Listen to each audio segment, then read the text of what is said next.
Nomination de Jean-Jacques Dessalines, empereur d'Haïti, sous le nom de Jacques Ier. Nous, généraux de l'armée d'Haïti,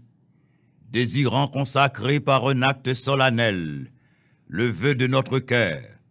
et répondre à la volonté fortement prononcée du peuple d'Haïti, persuadés que l'autorité suprême ne veut point de partage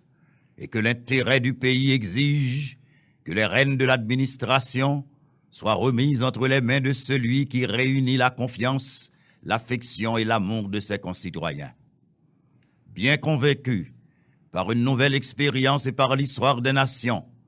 qu'un peuple ne peut être convenablement gouverné que par un seul et que celui-là mérite la préférence qui, par ses services, son influence et ses talents, a su élever l'édifice de notre indépendance et de notre liberté. Considérant qu'après une longue série de malheurs et de vicissitudes, il convient d'assurer la garantie et la sûreté des citoyens d'une manière immuable et irrévocable, et que le plus sûr moyen d'atteindre ce but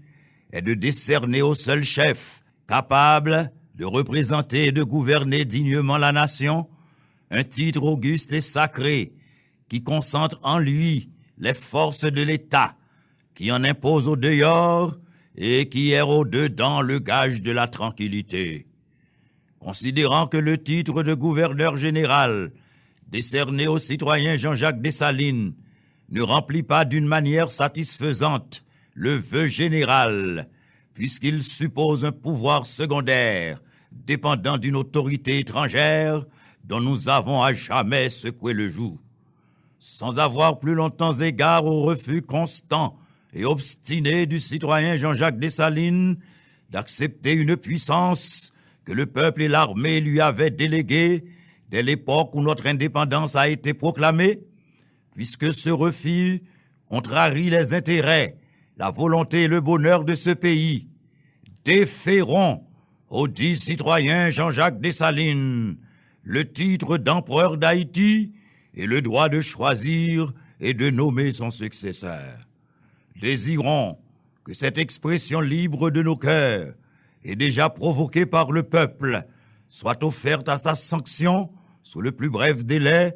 et reçoive sa prompte et entière exécution par un décret du peuple qui sera extraordinairement convoqué à cet effet. Port-au-Prince, le 25 janvier 1804, signé Vernet, Clairvaux, Christophe, Pétion, Gabard, Geffrard, Jean-Louis François, Féroux, Gérin,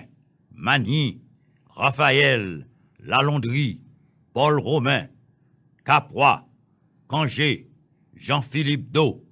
Toussaint Brave, Moreau, Yaillou, Magloire Amboise, Bazelet, général de brigade, chef de l'état-major général de l'armée.